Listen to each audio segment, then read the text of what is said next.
Arguments don't have to damage your relationship.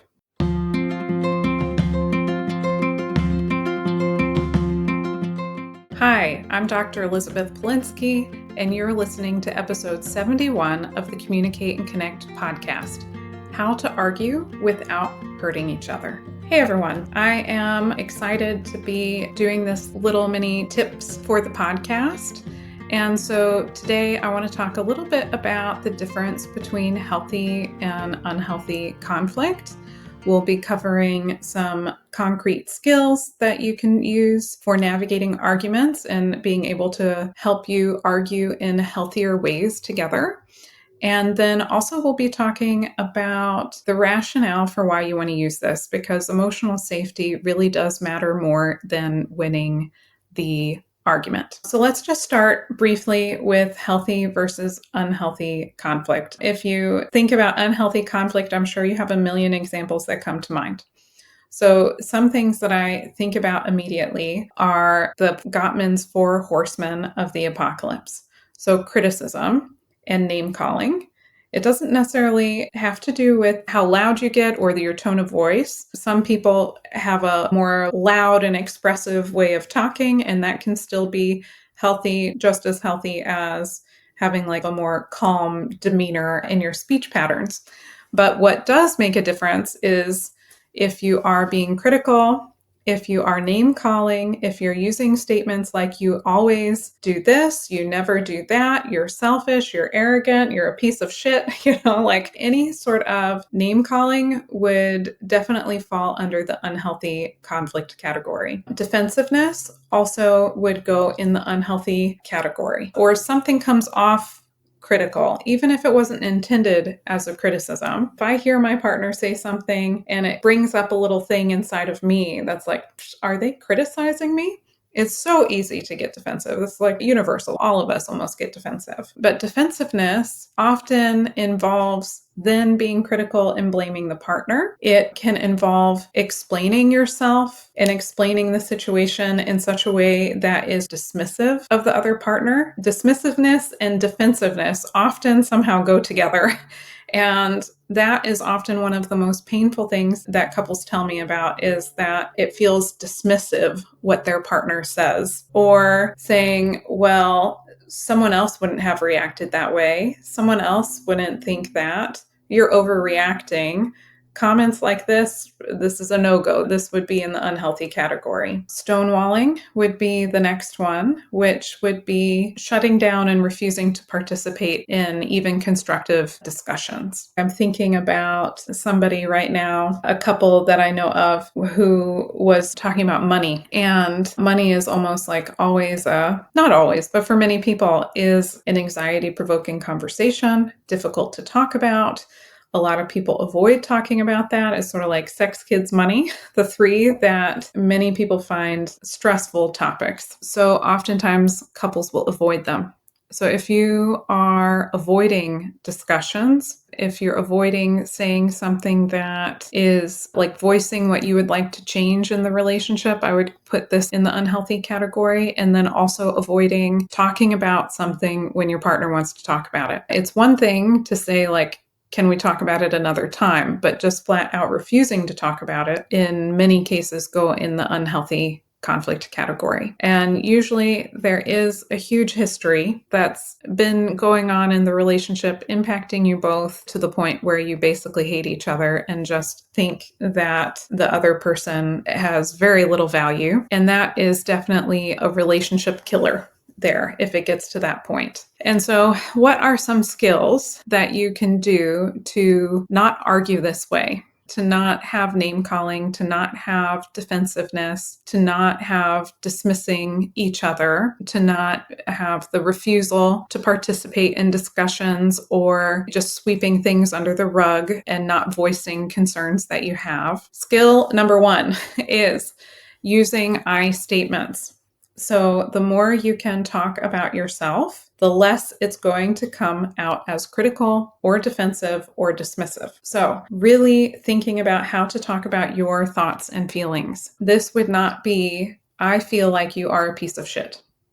That is not, that's just name calling. That's not helpful at all. So don't be sneaky about it. It would be like, when this happened, it really bothered me. I started feeling like I was doing this all by myself, like you didn't really care. I'm just thinking about something that happened for me and my husband while I visited him on deployment recently. And we were in a restaurant/bar, and there was live music. It was really cool, very fun environment. We were there with another couple, but the music was so loud. We were sitting across from the table from each other, and I was trying to say something to him, and he totally didn't respond at all to what I said, and then turned and started talking with the person who was seated next to him. And this totally triggered me.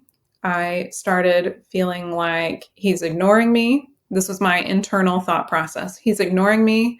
He'd rather be hanging out and talking with the person sitting next to him than talking with me. We've been separated for months, and he's more interested in hanging out in this social thing and talking to other people than really talking to me and connecting to me. And this could have been an easy spot for us to get into some arguments, and it could quickly go bad if we weren't using these skills. I can totally see earlier on in our marriage where I could have gotten really critical of him. I could have said, you're not listening.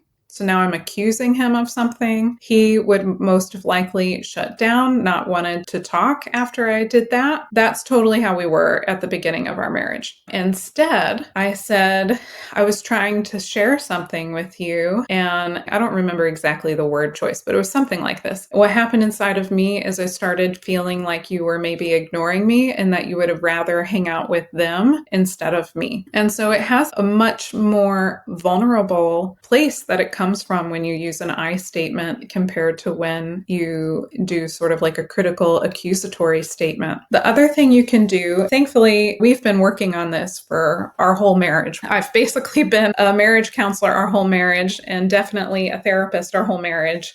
And ever since we met and started dating, we were very intentional from the beginning about how can we build some foundational skills to do well and to make it long-term together. But if you are getting really heated, if things are escalating and you guys are trying really hard to not get into unhealthy conflict and it just feels like it's not possible, it's totally fine to take a break. I would absolutely take a break, take 10, 15, 20 minutes, do something to help calm yourself down, gather your own thoughts and your own emotions, and that can help you be prepared to come back to the conversation and use something like an I statement instead of going into accusing or dismissing or name calling or anything like that. And the important thing is to come back to the conversation, because if you don't, then you run the risk of it just being swept under the rug, and that is not ideal, because what can happen is if we sweep it under the rug one time, well, what about the next time? It makes it more likely that we're going to sweep it under the rug again. And then we get into a pattern of sweeping tons of things under the rug, never resolving anything, never repairing. And then so much disconnection and distance can grow over time. It impacts the confidence that you both have as a couple to actually learn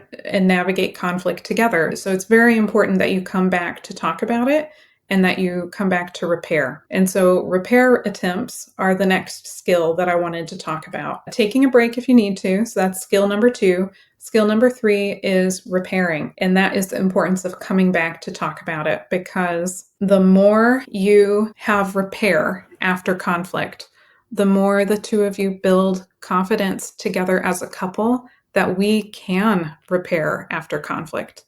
That no matter what the topic is, we have the skills needed to address and talk through and come back together and be connected in a good place together again. And that is priceless. That's invaluable, to have a confidence in yourself and a confidence in your partner to know that we can work through something together is so important, and is reason enough right there to build that together over time as a reason to come back and talk things through after taking a break. And so why would you want to use these anyway? Well, I'm sure you want to have a good relationship with your partner. You don't want painful conflicts and arguments to be happening. But in the heat of the moment, sometimes people do get caught up in wanting to win the argument, wanting their partner to see them as right, not wanting their partner to see them as wrong or bad in some way. And then the whole conversation can turn into who's right and who's wrong, and who's bad and who's not bad. That is not a great spot to be in, because nobody wants to be a bad person and nobody wants to be with a bad person. What we're doing instead, by using the skills of I statements, taking breaks, coming back to engage in reparative conversations, is building emotional safety. So all of this is building emotional safety. Safety to be vulnerable and use I statements and to share about how difficult feelings are getting triggered inside of me. Safety to know that it's okay if I need a break, that we both want and value our relationship enough that if we need a break, we can take it together and know that we're going to come back and talk about it. And then that's also building safety. The repair attempts build that confidence that we will come back and we will work it through together. And that also creates emotional safety. And then emotional safety helps create trust and confidence, the confidence that we can handle this together. The security, the internal knowing, we're okay, we've got this, we can handle it, whatever it is. That comes first from building emotional safety with each other. That is really why you would want to use the skills that I covered. The I statements, taking breaks when needed, and making sure you come back to talk about it and to repair together afterwards. If you found this helpful, then I would really encourage you to use even just one. Just pick one of the things that I covered today and see if you can use that in your next disagreement. And if you try it, I would love to hear how it goes. All right, until next time. While I am a therapist, this podcast is for educational purposes only and is not considered therapy. It should also not be a replacement for therapy. So if you think you need a professional of any kind, you should definitely go find one. Until next time.